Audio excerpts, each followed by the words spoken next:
बांगलादेशच्या माजी पंतप्रधान शेख हसीना या आता भारतातच राहतील अशी परिस्थिती आहे। त्याचं कारण जोपर्यंत शेख हसीना या बांगलादेशमध्ये परत जाऊ शकतील अशी परिस्थिती निर्माण होत नाही, किंबहुना शेख हसीना यांच्या बाबतीत कोणताही वेगळा निर्णय होत नाही, तोपर्यंत त्या आता कायमस्वरूपी भारतातच राहतील अशी परिस्थिती आहे। आणि अतिशय खात्रीलायक माध्यमातून आपल्याला ही बातमी मिळते की शेख हसीना यांचा आता कायमस्वरूपी मुक्काम पोस्ट हे भारतच असेल, कदाचित ते नवी दिल्ली असेल, अशी संपूर्ण परिस्थिती ही सध्या निर्माण झाली आहे। तसं काय हे समजून घेण्यासाठी नमस्कार, मी सोमेश कोलगे, गल्ली टू दिल्लीमध्ये आपल्या सगळ्यांचं मनपूर्वक स्वागत। मित्रांनो, शेख हसीना यांच्या बाबत अशी परिस्थिती निर्माण झाली की त्यांना बांगलादेश सोडून जावं लागलं। आपल्याला सर्वांना माहिती आहे, काल दुपारी शेख हसीना या बांगलादेशमधून निघाल्या आणि त्या भारताकडे उड्डाण भरत होत्या। भारतात आल्यानंतर सुरुवातीला अशा बातम्या आल्या की त्या त्रिपुरामधील अगरतळा विमानतळावर उतरल्यात आणि त्यानंतर त्या थेट नवी दिल्ली जवळच्या हिंडन एअरबेस, जो भारतीय वायुदलाच्या अंतर्गत असलेला एक एअरबेस आहे, जो सध्या उत्तर प्रदेशातील गाझियाबाद जिल्ह्यात आहे आणि नवी दिल्लीपासून अगदी 15 ते 20 किलोमीटरच्या अंतरावर आहे। त्या ठिकाणी शेख हसीना यांचं विमान उतरलं आणि त्यानंतर मग भारताचे राष्ट्रीय सुरक्षा सल्लागार अजित डोवाल त्यांना भेटायला गेले। अजित डोवाल तिथून परत आल्यावरती परराष्ट्र मंत्री एस जयशंकर तोपर्यंत संसदेमध्ये पंतप्रधानांच्या कार्यालयात गेले होते। पंतप्रधानांसोबत त्यांची चर्चा झाल्यावर त्यांनी विरोधी पक्षनेते म्हणून राहुल गांधींसोबत सुद्धा चर्चा केली। त्यानंतर कालच रात्री कॅबिनेट कमिटी ऑन सिक्युरिटी अफेअर्सची मीटिंग झाली आणि सीसीएसच्या बैठकीमध्ये राजनाथ सिंग, अमित शहा, पंतप्रधान मोदी, राष्ट्रीय सुरक्षा सल्लागार अजित डोवाल हे सगळेजण उपस्थित होते। परराष्ट्र मंत्री एस जयशंकर उपस्थित होते आणि त्यानंतर आज दुपारी भारताच्या वतीने, परराष्ट्र मंत्रालयाच्या वतीने एस जयशंकर यांनी अधिकृतपणे सगळ्या जगासमोर राज्यसभेत एक निवेदन केलेले आहे आणि त्या निवेदनामध्ये हे सांगितलं की शेख हसीना या भारतातच आलेल्या आहेत। कालपर्यंत ज्या बातम्या येत होत्या त्यामुळे अनेकांना असं वाटत होतं की शेख हसीना या अमेरिकेत जातील का, त्या इंग्लंडमध्ये जातील का, कारण त्यांची एक बहीण ही सध्या ब्रिटनमध्ये आहे आणि त्यामुळे शेख हसीना या ब्रिटनकडे जाऊन तिथे आश्रय मागतील अशाही बातम्या आल्या होत्या। शेख हसीना यांनी आश्रय मागण्यासाठी अधिकृत विनंती ब्रिटनला केली आहे अशाही स्वरूपाच्या बातम्या आपण ऐकल्या होत्या। अगदी आतापर्यंत या बातम्या अशा सुरू आहेत, परंतु जी माहिती मिळते त्यानुसार आता शेख हसीना यांना भारत सोडून अन्यत्र कुठेही आपला मुक्काम हलवता येणार नाही, त्या कायमस्वरूपी भारतातच राहतील, त्या भारतातच राहण्याची शक्यता आहे। त्यामागचं एक मुख्य कारण म्हणजे नुकतंच ब्रिटिश गृह मंत्रालयाच्या वतीने त्यांच्या प्रवक्त्यांनी एक विधान हे माध्यमांना दिलेलं आहे आणि त्या विधानामध्ये त्यांनी असं म्हटलं की ब्रिटिश सरकारचे जे नियम आहेत किंबहुना इंग्लंडचे जे नियम आहेत त्यानुसार कोणीतरी आधी इथे प्रवासी म्हणून यावं आणि त्यानंतर इथे आश्रय मागावा, अशा स्वरूपाचे नियम नाहीत। ज्यांना कोणाला आश्रय मागायचा आहे त्यांनी तो आधी मागावा लागतो, त्यासाठीची विनंती ही आधी केली गेली पाहिजे। पुन्हा त्यात ब्रिटिश गृह मंत्रालयाच्या प्रवक्त्यांनी असं म्हटलंय की जे नियम आहेत त्या नियमानुसार ज्यावेळी अशी परिस्थिती निर्माण होते की जेव्हा कोणताही राज्य प्रमुख किंबहुना कोणत्याही राज्यातील एखादा सामाजिक कार्यकर्ता असेल, एखादा विसल ब्लोअर असेल, एखादा वैज्ञानिक असेल, कोणतीही सर्वसाधारण व्यक्ती असेल की ज्याला राजकीय घडामोडींमुळे किंबहुना त्या देशात बदललेल्या राजकीय परिस्थितीमुळे आपला जीव वाचवण्याच्या दृष्टीने जर त्या देशातून पलायन करावं लागलं स्वतःच्या देशातून आणि तर त्यांना दुसऱ्या देशामध्ये राजाश्रय दिला जातो। आणि आपण अशी अनेक उदाहरणं ऐकलेली आहेत। अगदी मोठं उदाहरण सांगायचं म्हणजे जे आता सध्या बौद्ध धर्माचे धर्मगुरू 14वे दलाई लामा हे भारतामध्ये आहेत आणि भारतामध्ये त्यांना एक प्रकारे आश्रय मिळालेला आहे, कारण चीननी त्यावेळी दलाई लामांच्या विरोधात एक कारस्थान रचलं होतं आणि दलाई लामांचा जीव धोक्यात आला होता आणि त्यावेळी दलाई लामा हे कसेबसे आपला जीव वाचवून भारतात आले। तेव्हापासून भारताने दलाई लामांना आश्रय दिलाय। किंबहुना अगदी अलीकडच्या काळातील एक उदाहरण म्हणजे एडवर्ड स्नोडेन यांचं ऐकलं असेल की ज्यांनी CIA कशा प्रकारे सर्वसामान्य लोकांचं खासगी आयुष्य कायम मॉनिटर करत असते आणि याविषयीचे अनेक खुलासे केले आणि त्यानंतर एडवर्ड स्नोडेन यांना अमेरिका सोडून पळून जावं लागलं होतं आणि ते रशियामध्ये आश्रय घेत होते। तर अशा स्वरूपाची जेव्हा परिस्थिती निर्माण होते त्यावेळी अनेकांना इतर देश आपल्याकडे आश्रय देतात, परंतु त्या सगळ्याचा एकूण राजकीय दृष्ट्या आणि आंतरराष्ट्रीय घडामोडींमध्ये सुद्धा एक वेगळा मेसेज असतो। ज्यावेळी एडवर्ड स्नोडेनला रशिया आश्रय देत असते त्यावेळी स्वाभाविक ते अमेरिकेसोबत एक प्रकारचं शत्रुत्व पत्करत असतात, किंबहुना अमेरिकेचं आम्ही ऐकणार नाही, अमेरिकेला आम्ही जुमानत नाही असं दाखवत असतात.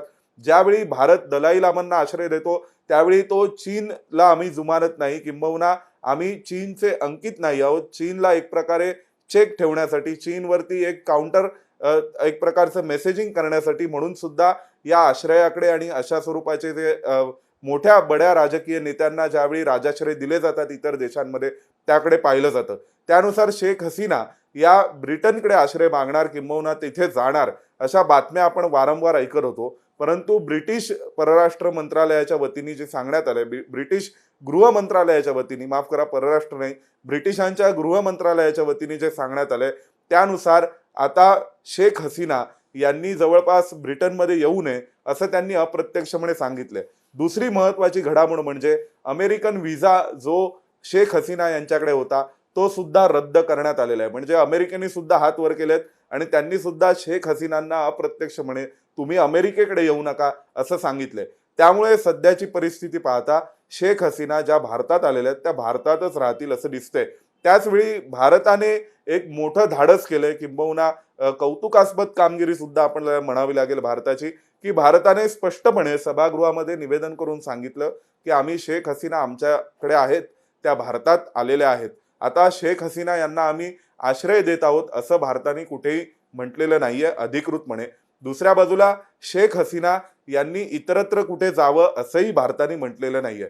त्या आमच्याकडे आलेल्या आहेत इतकी माहिती ही एस जयशंकर यांनी सभागृहाला दिली आहे. तर मग आता पुढे काय होणार हा मुद्दा आहे. त्याचं कारण असं आहे की जर शेख हसीना या भारताच्या आश्रित म्हणून राहणार का, म्हणजे त्यांचं कायदेशीर स्टेटस या भारताच्या आश्रित असणार आहे, की शेख हसीना यांना भारत काढून टाकणार आहे का, तर तसं तर नाहीये. कारण आज जयशंकर यांनी म्हटलं की त्या भारतात आलेल्या आहेत, त्यामुळे तितकं स्पष्ट केलं की भारताने की शेख हसीना या आमच्याकडे आहेत आणि आमच्या जवळ आलेल्या आहेत आणि त्यांच्या बाबतीत कोणती त्या पलीकडे भूमिका स्पष्ट केलेली नाहीये. आता असं म्हटलं जाते की जो हिंडन एअरबेस आहे, जे हिंडन विमानतळ ज्याला म्हटलं जातं, बऱ्याचदा आपल्या देशाचे पंतप्रधान गृहमंत्री हे त्याच विमानतळावरून उड्डाण भरतात.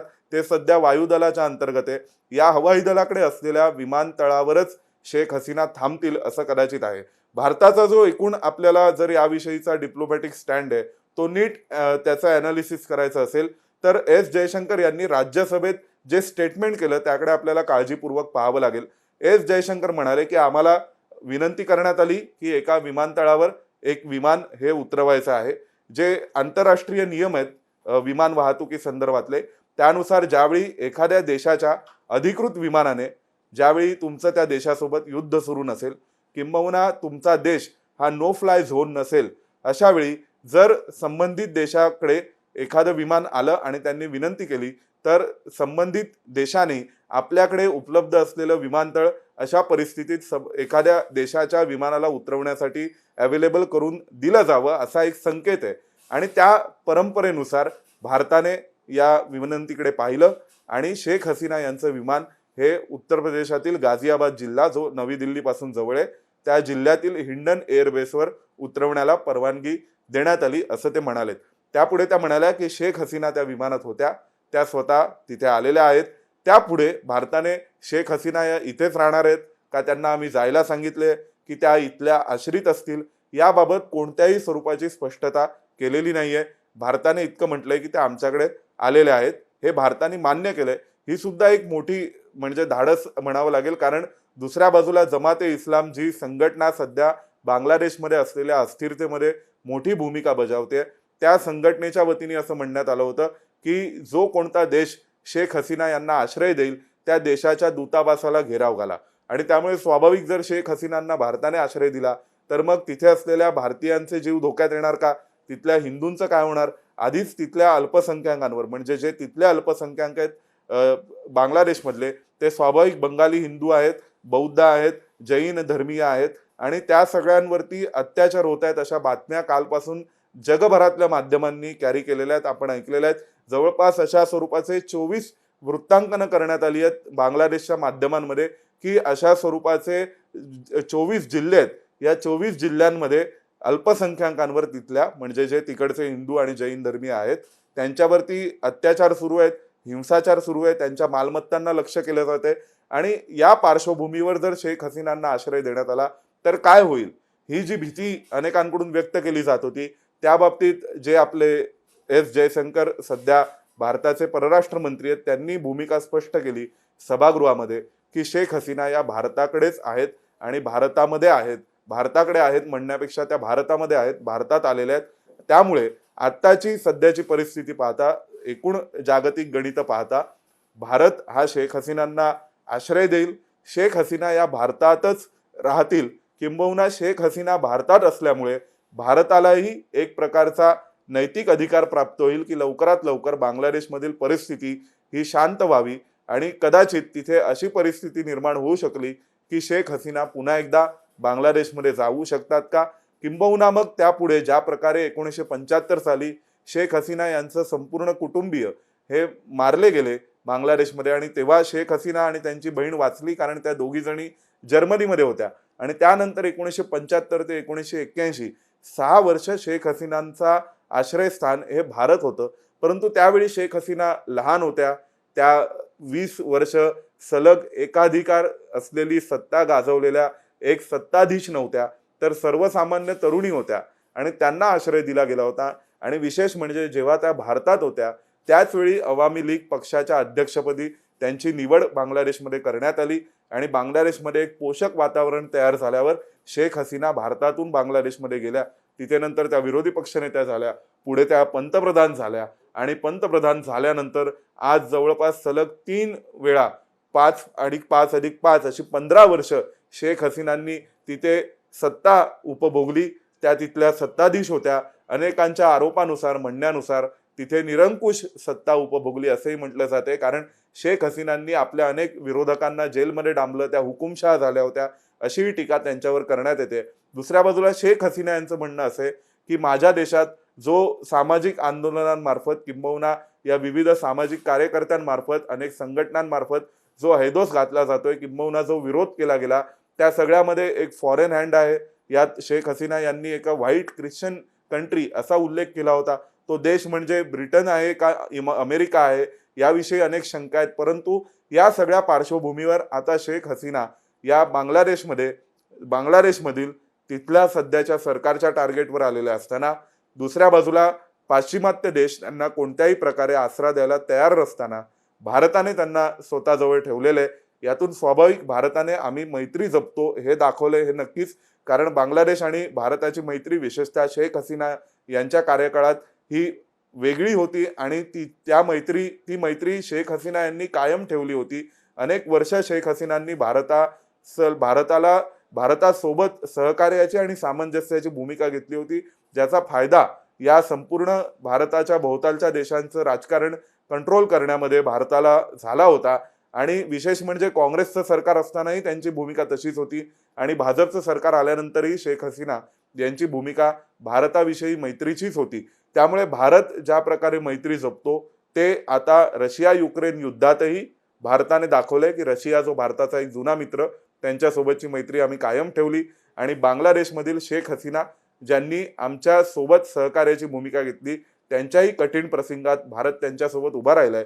विशेष म्हणजे जगभरातून एक प्रकारचं तथाकथित नैतिक प्रेशर, मॉरल प्रेशर भारतावर तयार करण्याचे प्रयत्न होत असताना रशिया युक्रेन युद्धामध्ये भारताने जी भूमिका घेतली आहे आणि त्यानंतर शेख हसीना यांच्या बाबतीत भारताने जी भूमिका घेतली आहे ती निश्चितच वाखडण्याजोगी आहे.